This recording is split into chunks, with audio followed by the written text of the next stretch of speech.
सुप्रभात बच्चों, कैसे हो आप सब। मैं आशा करती हूँ आप सब बहुत ही अच्छे और स्वस्थ होंगे।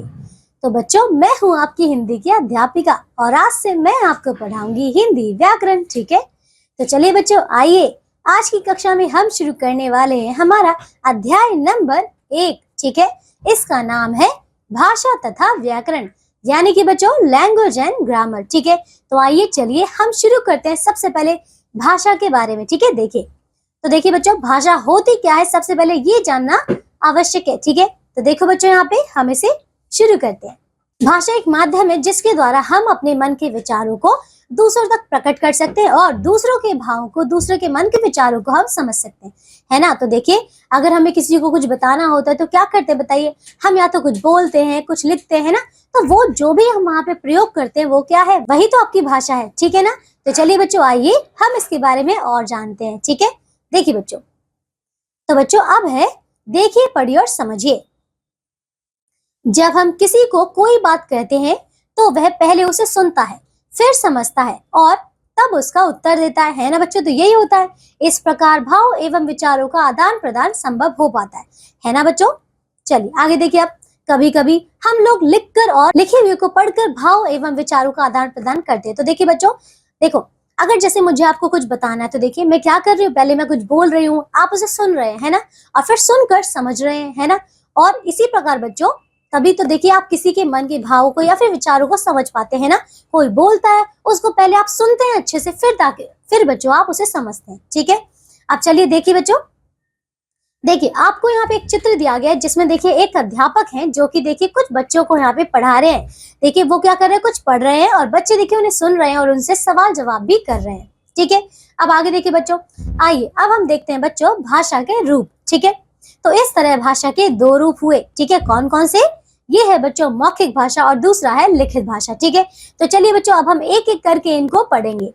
तो पहला है बच्चों मौखिक भाषा। ठीक है, देखिए अपने विचारों को बोलकर बताना व उस बात को सुनकर समझना मौखिक भाषा कहलाता है। ठीक है, देखिए बच्चों यहाँ पे कुछ चित्र दिया गया है। ठीक है, उसके नीचे देखिए कुछ लिखा है।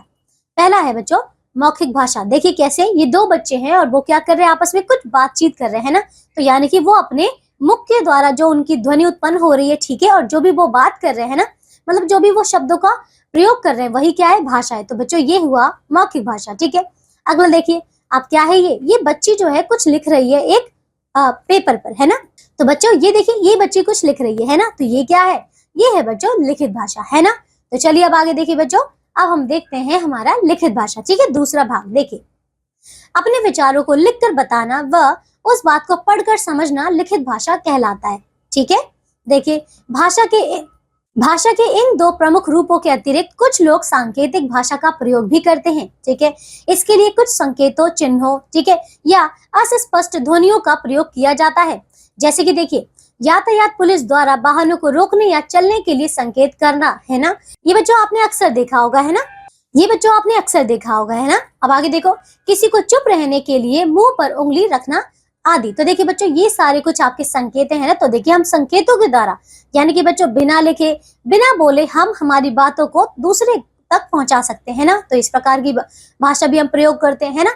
तो चलिए अब आगे देखिए बच्चों, अब देखिए यहाँ पे, ये देखिए एक महिला का चित्र है जो कि देखिए चुप करवा रही है ना। एक उंगली को उसने अपने मुख पर रखा हुआ है, यानी कि वो देखिए हमें चुप रहने का संकेत दे रही है। ठीक है, अगला देखिए बच्चों, यहाँ पे एक व्यक्ति जो कि रेल को रुकने के लिए आदेश दे रहा है, उसको क्या कह रहा है, देखिए एक हरी झंडी उसको दिखा रहा है ना।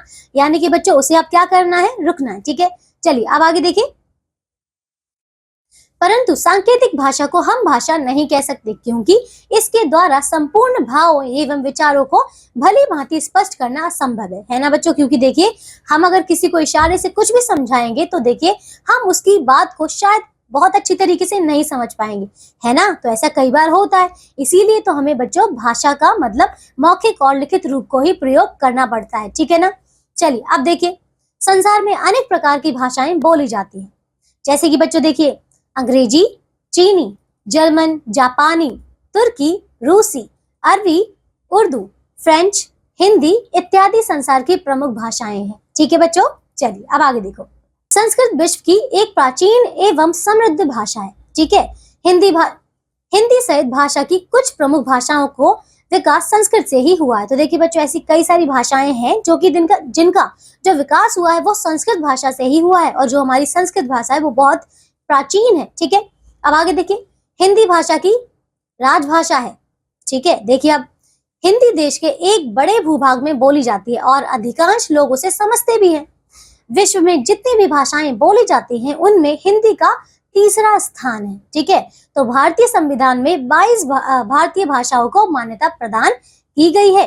ये भाषाएं निम्नलिखित है। देखिए बच्चों, इसकी संख्या को आपको याद रखना है कि हमारे भारतीय संविधान में कितनी भाषाएं मान्यता प्राप्त हैं। तो बच्चों ये है 22। ठीक है, चलिए अब आइए इन्हें हम जानते हैं कि कौन कौन सी भाषाएं। ठीक है, देखिए बच्चों, तो ये है जैसे कि मलयालम, हिंदी, पंजाबी, कोंकणी, मैथिली, सिंधी, उर्दू, उड़िया, बांग्ला, नेपाली, असमिया, डोगरी, तेलुगु, कन्नड़, कश्मीरी, गुजराती, संस्कृत, तमिल, संथाली, बोडो, मणिपुरी, मराठी। ठीक है बच्चों, तो ये हैं आपकी 22 भाषाएं। ठीक है, चलिए अब आगे देखिए बच्चों, अब हम जानते हैं लिपि। ठीक है, तो देखिए लिपि होती क्या है। प्रत्येक लिखित भाषा में कुछ ध्वनि चिन्हों का प्रयोग किया जाता है।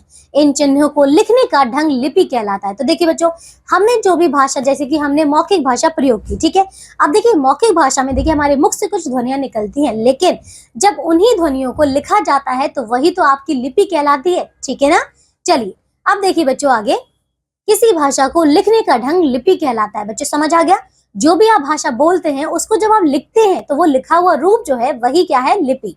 ठीक है, देखिए हिंदी, संस्कृत आदि भाषाओं को देवनागरी लिपि में लिखा जाता है। ठीक है बच्चों, तो इसकी लिपि कौन सी है, देवनागरी। ठीक है, अंग्रेजी तथा कुछ अन्य यूरोपीय भाषाएं रोमन लिपि में लिखी जाती हैं। ठीक है, उर्दू भाषा की लिपि फारसी और पंजाबी भाषा की लिपि गुरुमुखी है। ठीक है बच्चों, इन सारी लिपियों के नाम आपको याद होने चाहिए। ठीक है ना, तो चलिए बच्चों अब हम देखते हैं बोली। ठीक है, कि बोली होती क्या है। देखिए बच्चों, भाषा के क्षेत्रीय रूप को बोली कहते हैं। ठीक है, बोली एक क्षेत्र विशेष में ही बोली जाती है। इसमें साहित्य की रचना यदा कदा ही होती है।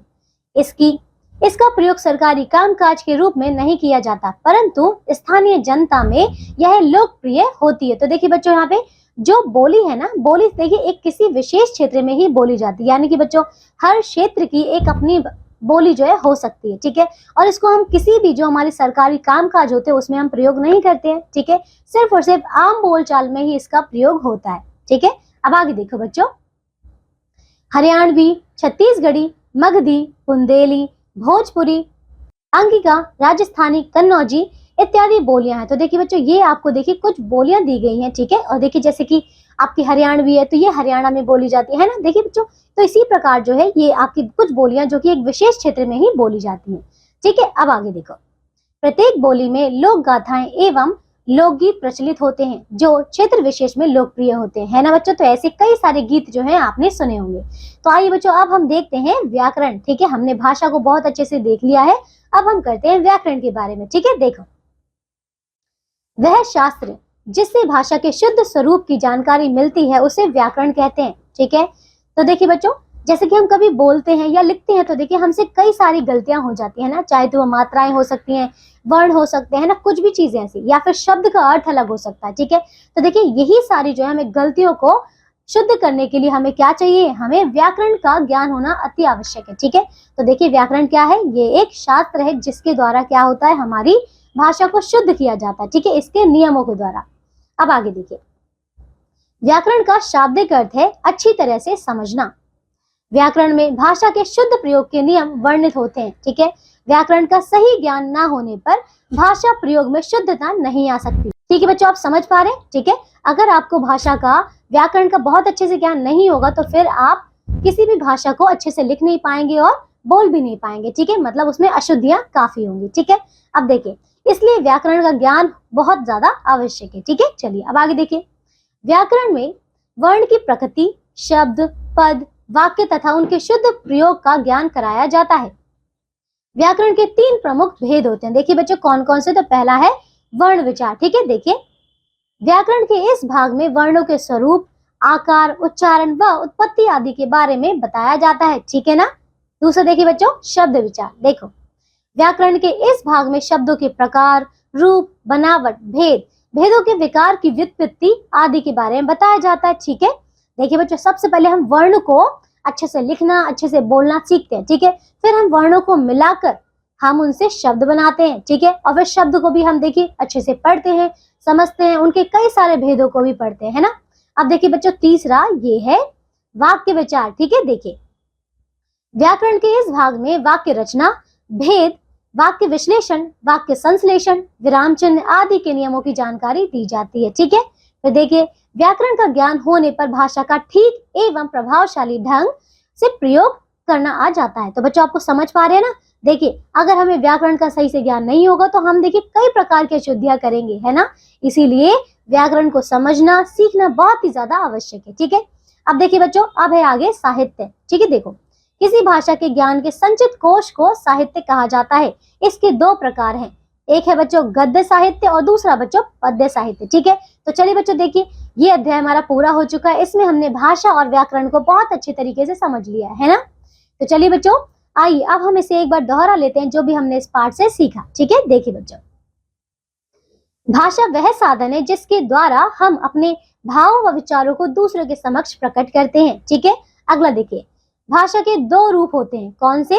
पहला है मौखिक भाषा और दूसरा बच्चों लिखित भाषा। ठीक है, अगला देखिए, किसी भाषा को लिखने का ढंग लिपि कहलाता है। ठीक है, अगला देखिए, भाषा के क्षेत्रीय रूप को बोली कहते हैं। ठीक है, फिर वह शास्त्र जो भाषा के शुद्ध स्वरूप की जानकारी देता है उसे व्याकरण कहते हैं। ठीक है, देखिए फिर आगे, व्याकरण के तीन प्रमुख प्रकार होते हैं। पहला है बच्चों वर्ण विचार, दूसरा शब्द विचार और बच्चों तीसरा है वाक्य विचार। ठीक है, अब देखिए आगे, किसी भाषा के ज्ञान के संचित कोश को साहित्य कहा जाता है। ठीक है, इसके दो प्रकार होते हैं बच्चों, पहला है गद्य साहित्य और दूसरा है बच्चों पद्य साहित्य। ठीक है, चलिए, तो देखिए हमने इस अध्याय को बहुत अच्छे तरीके से कर लिया है। मैं आशा करती हूँ अब आपसे कोई भी गलतियां नहीं होंगी। ठीक है, और हमने देखिए भाषा को और व्याकरण को बहुत अच्छे तरीके से पढ़ लिया है ना।